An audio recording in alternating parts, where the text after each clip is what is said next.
You ask Tiger to solve. This deals with linear equations with one unknown. The final result is x equals 3/2. Let's solve it step by step. Simplify the expression. Group like terms.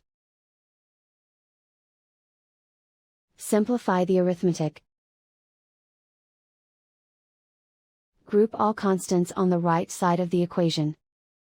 Add 3 to both sides. Simplify the arithmetic.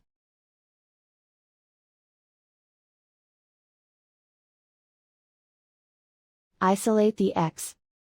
Divide both sides by 2. Simplify the fraction. And so the final result is x equals 3/2.